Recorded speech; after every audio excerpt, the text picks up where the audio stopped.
Une question d'Hervé Lopez. Bonsoir, bientôt le GOPÉ nouveau. À quoi faut-il s'attendre? Alors, si j'ai bien compris, là on s'est renseigné, on nous a dit, on a écrit à la Commission européenne, on a eu une réponse qui nous a dit que... Alors je ne suis pas sûr exactement de cette... Enfin, je suis sûr de ce que je vous dis, mais je ne suis pas sûr que la réponse qui nous a été fournie était la bonne. On nous a dit que cette année, il n'y aurait pas de GOPÉ, mais un truc, je sais pas quoi, les réformes fiscales, enfin ça changerait un petit peu de nom et ça sortirait aux alentours du 15 mai. Pas besoin de vous dire qu'on regarde ça à la loupe et dès que les choses seront sorties, on vous le dira.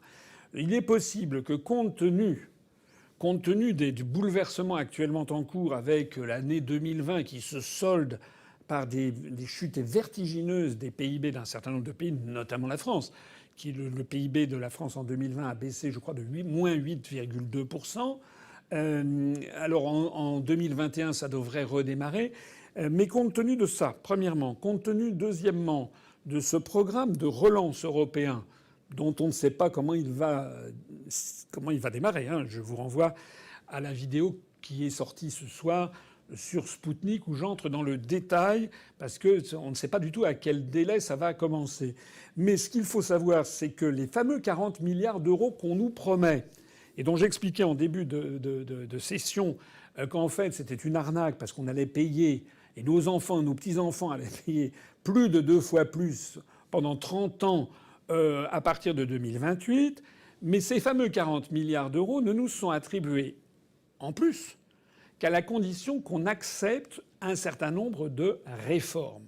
Donc ça va se traduire non pas peut-être cette année par des GOPÉ, mais l'incrustation de ces demandes de réformes dans le cadre du programme du plan de relance. Ces réformes dont je rappelle, il paraît il faudrait dépenser 37% dans la green economy, dans l'économie verte, pour lutter contre le changement climatique. Ça veut dire donner de l'argent à des structures, pas forcément inutiles d'ailleurs, mais donner de l'argent, des milliards d'euros, parce que la Commission européenne nous demande de le faire. Mais ça s'accompagne également de demandes très fermes de réforme des retraites, également de réforme de l'assurance chômage. J'ai fait une vidéo il y a quelques jours sur l'assurance chômage. C'est absolument dramatique ce qui va se passer dans quelques mois en France, hein. Il y a plus de 1 700 000 chômeurs en France qui vont voir drastiquement baisser leurs prestations chômage. Moi, je ne sais pas où on va. Quant aux réformes des retraites, j'ai vu que M. Bruno Le Maire a attaqué Mme Le Pen parce que Mme Le Pen avait dit que la réforme des retraites était demandée par l'Europe, ce qui est tout à fait vrai. Mme Le Pen, elle a raison sur le coup. Soit ses conseillers lui ont dit, soit elle regarde nos vidéos. Mais en tout cas, sur ce point-là, elle a raison. Là où elle a tort, c'est qu'elle proteste contre ça, mais elle veut rester dans l'Union européenne. Donc chercher la logique. Mais elle a raison de dire que c'est effectivement les Européens qui exigent de nous ces réformes des retraites. Alors M. Bruno Le Maire, il joue sur les mots, parce que M. Bruno Le Maire, il dit oui, mais de toute façon, il faudrait faire les réformes parce que ci, parce que ça. C'est toujours la façon de camoufler le cadavre dans le placard, c'est d'expliquer que finalement l'Europe ne doit pas servir de bouc émissaire, qu'il faut faire ses réformes. C'est pas vrai. On va pas entrer dans la question des retraites.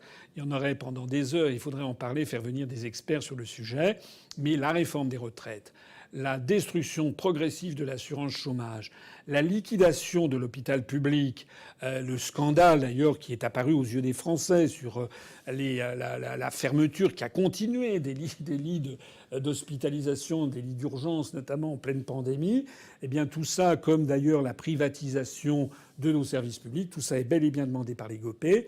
Et en particulier pour cette année, si j'ai bien compris, l'accent va être porté sur les retraites, sur l'assurance chômage, plus mettre cet argent du plan de relance vers notamment la green economy.